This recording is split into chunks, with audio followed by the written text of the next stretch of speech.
Hello everyone, welcome to my channel. कैसे हैं आप सब? होप सो सब बढ़िया होंगे। तो गाइस, आज से हम स्टार्ट कर रहे हैं डेली बेसिस पर हिस्ट्री की क्लासेस को। आज से हम जो हैं हिस्ट्री की क्लासेस को स्टार्ट कर रहे हैं। स्टार्ट करेंगे हम आज आपके थर्ड सेम की क्लासेस जो हैं आपको डेली बेसिस पे मिलेंगी, जिसे आप सेकेंड ईयर भी कहते हैं। तो थर्ड सेम की क्लासेस आपको डेली बेसिस पे, अब हिस्ट्री की क्लासेस आपको मेरे चैनल पर प्रोवाइड की जाएंगी। अगर आपको इसकी पीडीएफ चाहिए तो आप कमेंट सेक्शन में आप लिख सकते हैं, तो आपका इसको पीडीएफ भी मिल जाएगा। ये आपके टोटली हैंड रिटन नोट्स होंगे। तो वीडियो के एंड तक आप बने रहेंगे। वीडियो को ज़्यादा से ज़्यादा लाइक, शेयर एंड सब्सक्राइब आप ज़रूर करेंगे। और अब आपको साथ ही साथ पॉलिटिकल साइंस की भी आपको क्लासेस देखने को मिलेंगी और डे बाय डे कुछ ना कुछ इसमें आपको इंक्रीज होता हुआ दिखेगा। तो आप जल्दी से चैनल को सब्सक्राइब कर लीजिए। चलिए वीडियो को स्टार्ट करते हैं। तो हमारे फर्स्ट चैप्टर का नाम है मुगल साम्राज्य की स्थापना, बाबर और हुमायूं। जैसा कि आप सबको पता है कि इससे पहले मुगल साम्राज्य से पहले दिल्ली सल्तनत था। दिल्ली सल्तनत से पहले आपका मोहम्मद बिन कासिम द्वारा जो है सिंध विजय जो है उसने प्राप्त की थी 712 ईस्वी में। ठीक है, फिर इस तरह आप कह सकते हैं कि इस्लाम जो है हमारे भारत में आया। ठीक है, इसके बाद जो आया आपका दिल्ली सल्तनत आया, जिसका टाइम पीरियड रहा है आपका 1206 से लेकर 1526 तक। और 1206 में जो इसकी नींव डाली गई वो डाली गई थी कुतुबुद्दीन ऐबक द्वारा। ठीक है, आप सबको पता है कि सबसे पहला आपका था गुलाम वंश, और इस तरह आपके 5 जो वंश थे आपके दिल्ली सल्तनत में आपको देखने को मिलते हैं। हम जो यहाँ पर बात करेंगे वो बात करेंगे हम मुगल साम्राज्य की। मुगल साम्राज्य में जो सबसे शक्तिशाली जो था आपका बाबर, हुमायूं, और उसके बाद जो है आपके आगे और भी आते जाएंगे, जैसे कि आपका जो लास्ट का जो शासक रहेगा वो रहेगा औरंगजेब। ठीक है, तो औरंगजेब आपका जो है सबसे लास्ट शासक है मुगल साम्राज्य का। तो इसके बाद इसका भी पतन हो गया। तो इस तरह जो है ये क्रम आपका आगे आगे चलता जाएगा। तो सबसे पहले आज हम बात करेंगे बाबर की, जिसने मुगल साम्राज्य की नींव रखी। तो चलिए स्टार्ट करते हैं। 21 अप्रैल 1526 को एक युद्ध हुआ, जिसे कहते हैं हम पानीपत का युद्ध। ये कब हुआ, ये डेट आपको याद रखनी है। 21 अप्रैल 1526 याद कर लीजिए, बहुत इंपॉर्टेंट है। ठीक है, इसमें कह सकते हैं कि किस किस के बीच में युद्ध हुआ, तो बाबर और इब्राहिम लोदी के बीच में ये युद्ध हुआ, जिसमें बाबर जीत गया और इब्राहिम लोदी हार गया। ये लोदी वंश का अंतिम शासक था और दिल्ली सल्तनत का भी अंतिम शासक था, क्योंकि दिल्ली सल्तनत में आपके जो हैं वंश आगे आगे बढ़ते गए। टाइम पीरियड मैंने आपको बता दिया है, वैसे आपको ये टाइम पीरियड भी याद रखना है, 1206 से लेकर 1526 तक। और डेट आपको याद रखनी है 21 अप्रैल। ठीक है, इतना आपको याद हो गया होगा। एक बार फिर से रिवाइज कर लेते हैं, क्योंकि मेरा ये मानना है कि क्लास में ही याद कर लिया जाए, और इस तरह आप अगर अपने नोट्स रेडी करेंगे तो जो है चीज़ आपको आसानी से याद रहती है। तो एक बार फिर से 21 अप्रैल 1526 को एक युद्ध हुआ, जिसे कहते हैं पानीपत का युद्ध। ठीक है, ये किस किस के बीच में हुआ? बाबर और इब्राहिम लोदी के बीच में हुआ। इब्राहिम लोदी कौन था? लोदी वंश का अंतिम शासक था और दिल्ली सल्तनत का भी अंतिम शासक था। बाबर ने इब्राहिम लोदी को हराया और उसके बाद जो है आपके मुगल साम्राज्य की स्थापना की। किसने की? बाबर ने की। ठीक है, आपको इतना याद हो गया होगा। चलिए आगे बढ़ते हैं। अब जानते हैं हम थोड़ा सा बाबर के बारे में, क्योंकि इन्होंने क्या किया था, मुगल साम्राज्य की स्थापना की थी। तो चलिए इनके बारे में थोड़ा सा डिटेल से जान लेते हैं। सबसे पहले आपको बाबर का पूरा नाम याद रहना चाहिए, जो कि है ज़हरुद्दीन मोहम्मद बाबर। ठीक है, जैसे हम बाबर कहते हैं, शॉर्ट वर्ड कह देते हैं ना कि भाई की निक नेम है बाबर, वैसे इनका पूरा नाम है ज़हरुद्दीन मोहम्मद बाबर। इनका जन्म कब हुआ? 14 फरवरी 1483। देखिए इसको कैसे याद करेंगे, 14 फरवरी। ठीक है, ये देखिए यहाँ भी 4 बन रहा है ना, तो इस तरह आप याद कर सकते हैं 1483।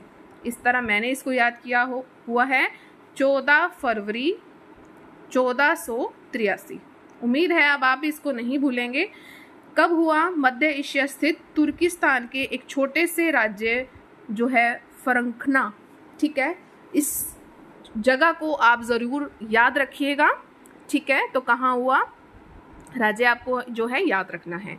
ठीक है, आप इतना समझ गए होंगे। अब बात कर लेते हैं हम इनके पिता और माता के बारे में। इनके पिता का नाम था उमर शेख मिर्ज़ा, यानी कि वो अपनी मर्जी से रहते थे, तो उमर शेख मिर्ज़ा।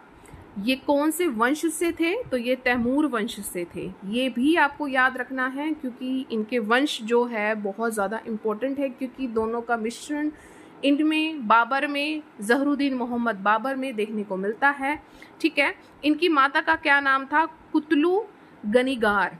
क्या नाम था? कुतलू गनीगार, जो कि चंगेज़ वंश से थी, जो कि बहुत ज़्यादा खतरनाक वंश था। +1 की हिस्ट्री में इसका बहुत ज़्यादा अच्छे से जो है एक्सप्लेनेशन दिया गया है। ठीक है। तो ये दोनों वंश बहुत इम्पोर्टेंट हैं। और एक इसकी इम्पोर्टेंट बात क्या है कि दो महत्वपूर्ण जो हस्तियों के ये वंशज थे, ये जो दो आपको नाम दिख रहे हैं ना, उमर शेख मिर्ज़ा और कुतलू गनीगार, जो इनके अलग अलग वंश हैं, तो ये हस्तियां थी अपने वंशों की। ठीक है। इस तरह आप कह सकते हैं कि जो बाबर था, इन दोनों के मिश्रण होने के कारण चगेदाई जो एक तुर्क था, जिसे मुगल भी कहा जाता था। मुगल कहाँ कहा जाता था? इसे भारत में कहा जाता था। तो ये चीज़ आपको जो है याद रखनी है। ठीक है। एक इनकी नानी के बारे में भी जो है इसमें चीज़ कही गई है कि जो इनकी आत्मकथा थी, आत्मकथा का नाम आप कमेंट सेक्शन में लिखेंगे, फिर मैं आपको अगली वीडियो में बताऊंगी इनकी आत्मकथा का क्या नाम था। पहले आप देखिए, गूगल करिए, बुक पढ़िए, कैसे भी करिए, बताइए। ठीक है। तो अपनी आत्मकथा में राज्य प्रबंध के बारे में उसने ज्ञान जो लिया था, किससे लिया था? बाबर ने अपनी नानी से लिया था। नानी का क्या नाम था? इहसान दौलत बेगम। ठीक है। तो ये चीज़ भी आपको याद रखनी है, इंसान दौलत का भूखा है। ठीक है। तो इस तरह आप याद कर सकते हैं, इंसान दौलत बेगम। जो बेगम है, इंसान है, वो दौलत के लिए भूखी है। इस तरह भी आप याद कर सकते हैं। तो आपको उम्मीद है नानी का नाम भी इनकी याद हो गया होगा। और नानी से इन्होंने क्या सीखा है? अपने राज्य प्रबंध के बारे में जितना भी ज्ञान है इन्होंने अपनी नानी से सीखा है। और इसका जो विवरण कहाँ दिया गया है? तो इन्होंने अपनी आत्मकथा में इसका विवरण दिया है। ठीक है। तो चलिए इसको इतना रिवाइज कर लेते हैं। बाबर का पूरा नाम आपको याद रखना है, ज़हरुद्दीन जो है मोहम्मद बाबर। जन्म कब हुआ? 14 फरवरी 1483 को। कहाँ हुआ? मध्य एशिया स्थित तुर्किस्तान के एक छोटे से राज्य फरगना में हुआ। पिता का क्या नाम है? मिर्ज़ा। मिर्ज़ा जैसे मतलब मर्जी से रहते थे, उमर शेख मिर्ज़ा। तो ये किससे थे? तैमूर से थे, तैमूर वंश से थे। कुतलू गनीगार जो इनकी माता का नाम है, किससे थे? चंगेज़ वंश से थी। तो इस तरह जो है आपको बाबर के बारे में इतना जानना ज़रूरी था और उम्मीद है आपको याद हो भी गया होगा। नेक्स्ट है, बाबर जो था अपने आगे जैसे बढ़ता गया तो ये सबसे पहले बना फरगना का शासक। कहाँ का शासक बना है ये? फरगना का। इनके जो पिता हैं, इनकी मृत्यु कब हुई थी? जून 1494 में। ये डेट आपको याद रखनी है, सन आपको याद रखना है, महीना आपको याद रखना है। कब हुई? जून 1494 में आप इनके पिता की मृत्यु हुई। इसके बाद जो बाबर था वो बना फरगना का शासक। ठीक है। लेकिन इसके लिए इतना आसान नहीं था। शासक तो ये बन गया था, लेकिन इसके बहुत सारे शत्रु थे। ठीक है। आसपास बहुत ज़्यादा शत्रु थे और इसे हर वक्त डर रहता था। तो इसने क्या किया? बाबर ने दो अपने लक्ष्य निर्धारित किए। ये दो लक्ष्य आपको याद रखने हैं कि शासक तो बन गया, उसके बाद उस चीज़ को सिमटा के रखना भी बहुत ज़्यादा मुश्किल होता है ना। तो इसलिए इन्होंने दो लक्ष्य निर्धारित की। ये दो लक्ष्य याद कैसे करेंगे कि राज्य की सुरक्षा, अगर सुरक्षा की बात हो रही है तो साथ साथ वो विस्तार भी करेंगे। ठीक है। विस्तार होगा तभी सुरक्षा होगी, सुरक्षा है तो विस्तार के बारे में सोचा जाएगा। आप किसी तरह इसको याद कर सकते हैं। तो राज्य की सुरक्षा और राज्य का विस्तार, इन्होंने अपने दो लक्ष्य निर्धारित किए फरगना का शासक बनने के बाद। जब इनके पिता की मृत्यु होगी वो कब हुई? जून 1494 में। ठीक है। अब दोनों दो लक्ष्य तो निर्धारित कर लिए। अब इसके बाद इन्होंने क्या किया? अपने जो चाचा थे, मतलब चाचा कौन थे? अहमद मिर्ज़ा। ठीक है। अहमद मिर्ज़ा और उनका एक सहयोगी था महमूद खां। नाम याद रखेंगे चाचा का भी, अहमद मिर्ज़ा। ठीक है। और महमूद खां जो इनके सहयोगी थे। इन्होंने क्या किया? इनके सामने एक प्रस्ताव रखा कि आप समझौता कर लो, मत करो लड़ाई, मत करो कलेश। लेकिन वो समझौता असफल रहा। जब समझौता असफल हो गया तो बाबर को लगा कि अब मुझे क्या करना चाहिए। तो अब इनके अंगेज खड़े होकर उसको जीतना तो पड़ेगा ना, तभी तो वो फरगना का शासक बनेगा। ठीक है, तभी तो वो बना। तो उन्होंने क्या किया, उस चीज़ का मुकाबला किया। पहले उन्होंने समझौते का प्रस्ताव रखा, उसको इनकार किया गया, फिर उसके बाद उन्होंने सोचा कि मैं मुकाबला करूं। तो बाबर ने किया मुकाबला करने में वो सक्षम रहा, मतलब वो बच गया, सक्षम रहा। इस तरह वो और लोगों के दिल में अपनी जगह बना पाए। कौन? बाबर फरगना का शासक बन गया। लेकिन जब मैं आपको नेक्स्ट क्लास में पढ़ाऊंगी कि ये जो फरगना था उनसे खो गया था, वो हम नेक्स्ट क्लास में पढ़ेंगे। तो कैसा लगा आज का वीडियो?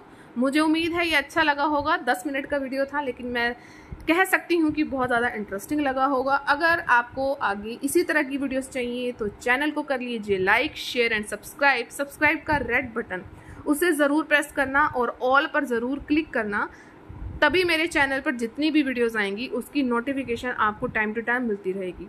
तो चलिए मिलेंगे अपनी नेक्स्ट वीडियो में, बाबर के बारे में आगे हम और जानेंगे। चलिए मिलेंगे नेक्स्ट वीडियो में। Till then thank you so much for watching. Bye bye guys and take care.